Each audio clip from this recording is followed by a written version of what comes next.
Hi everybody, John Henderson Pierre, the Beer Ramble, back again, another beer edition. Today we're looking at NOLA, Louisiana, or I should say New Orleans Lager and Ale Company, or NOLA Brewing Company. The Hoppyright Infringement IPA, 7.6% ABV, of course from the NOLA Brewing Company. New Orleans, based in downtown New Orleans, Louisiana. I'm sure Mr. Theriault, Ronald J. Theriault, Louisiana Beer Reviews, I'm sure he's reviewed this before. I haven't seen his video yet. So, hazy, juicy, dry hop IPA using Mosaic and some Citra hops in this. Some raw sugar as part of their malts. Very good score on Beer Advocate and Rate Beer.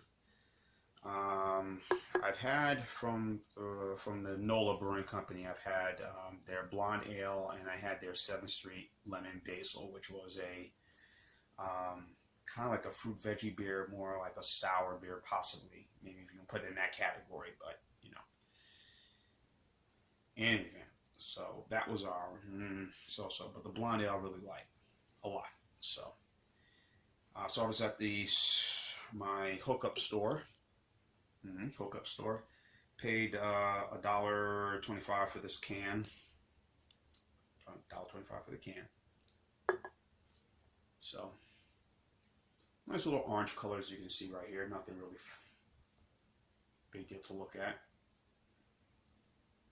Ain't bad.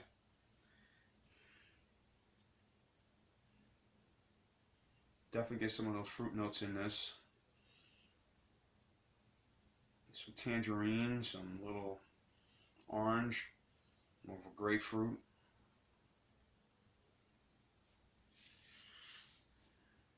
I had this in the refrigerator for about maybe yesterday. I bought it yesterday, so I said, all right, let me go ahead and review it today. So, I have quite a few beers I need to be reviewing that I haven't been able to review. It's been crazy at work. So much has been going on with me, and so much also going on in my personal life. I won't get into that, but in any event, I figured why not do a review. Puts me in a very calming place, very ease. So it does. It smells very malty too. Down hatch.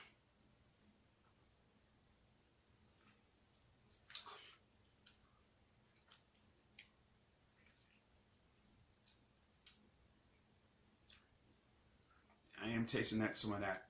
Definitely the citrus flavors are there. Tasting some of that raw sugar. It's not a double IPA. I don't think it's in that category, but you know, I said session IPAs are different from the IPAs that you get like the Voodoo Ranger from New Belgium or the Goose, which are between 5 or maybe 6. The range between 5 or 7. Range in terms of alcohol ABV. This is at 7.6, so I guess teetering on that double, but it's not a double IPA.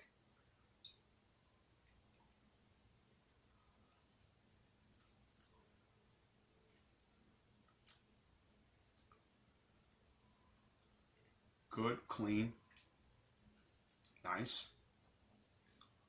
citrusy, definitely.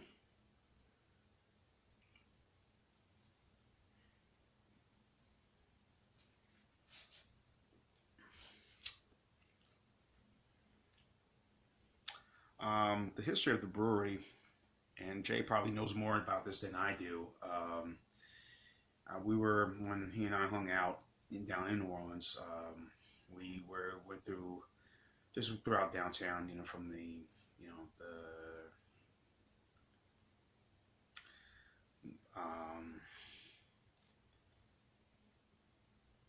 French Quarter, through going to Cafe Du Monde and some of the other throughout the chapel, some of the historic sites, near the park, near the old historic church, which everyone who goes to that city, New Orleans, knows what that church looks like. It's a white building, but there's like a sort of a very historic, sort of angelic, maybe blessed, area.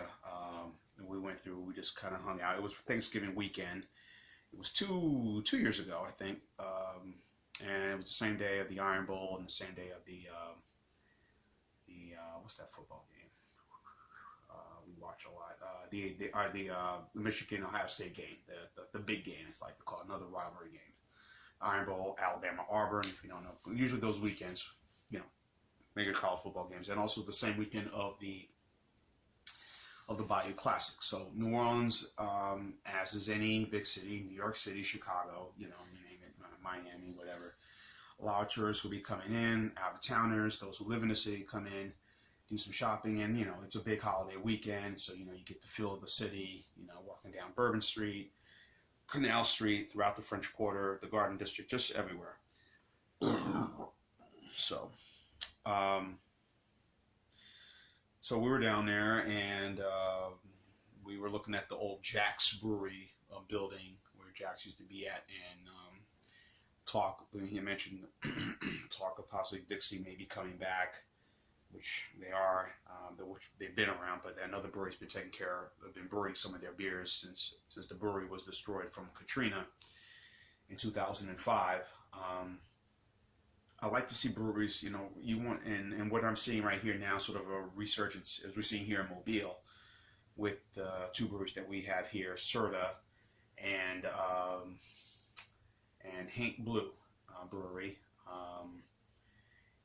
I like to see things like that represent your community, represent your neighborhood. When you see things like downtown, it kind of gives downtown more of a, I won't say hip, but also remembering the days of the industrial times of when you had companies that stayed in your town, in your cities, and kind of built the city up, made the city what it is. Like GM, the GM car manufacturer, or the big three automakers, GM, Chrysler, Ford.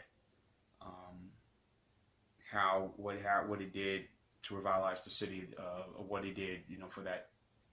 What he did not only for the city of Detroit, but also for the entire country in terms of cars and what they built in, like, hey, we're engineering, we're, strong, we're powerful, yada, yada, yada. So, and you want something that really identifies your city and identifies your state. And if those beers, like I said, with these beers here like this, the two I just mentioned here in Mobile, Yuengling, it's known throughout the country, but Paso, Pennsylvania, what it means, for that city, and Anheuser-Busch, even though they are a global company, and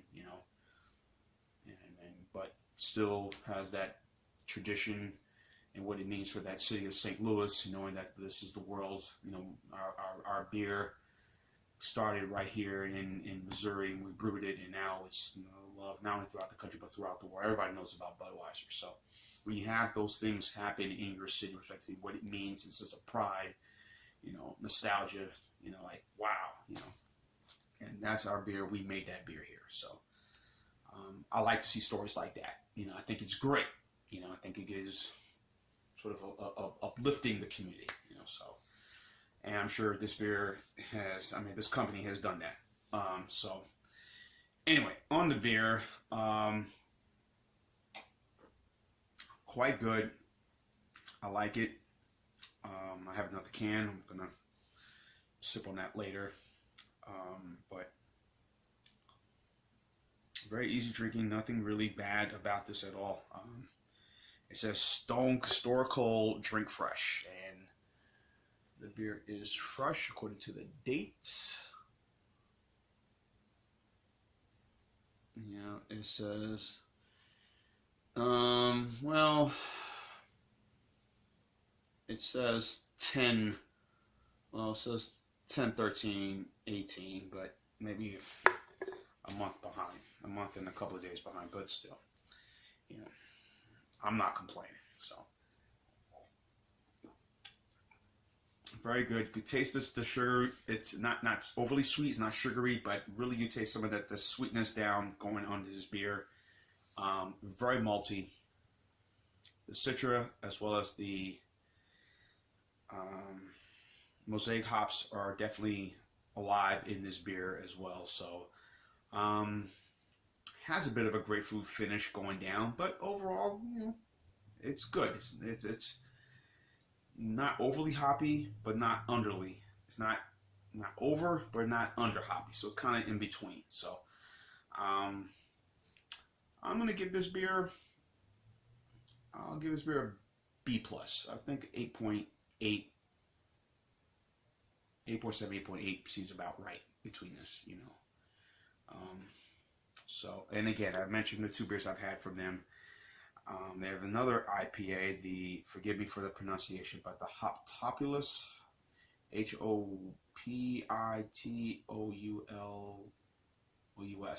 I think I spelled it correctly. I hope I did. The Hoppyright IPA. I don't think I've had that from them, but as I mentioned, the lemongrass basil, and of course the blonde ale, both well, more the blonde ale, the lemon basil was like all right. So yeah, that's gonna be my score. B plus for this beer. Very, very good. John and Pierre, Beer Ramble. If you get this, the Hoppyright Infringement IPA. John Henderson Pierre, the Beer Ramble team. Keep on watching as always. Cheers. Hop, hop, hop. Infringe on me? Why?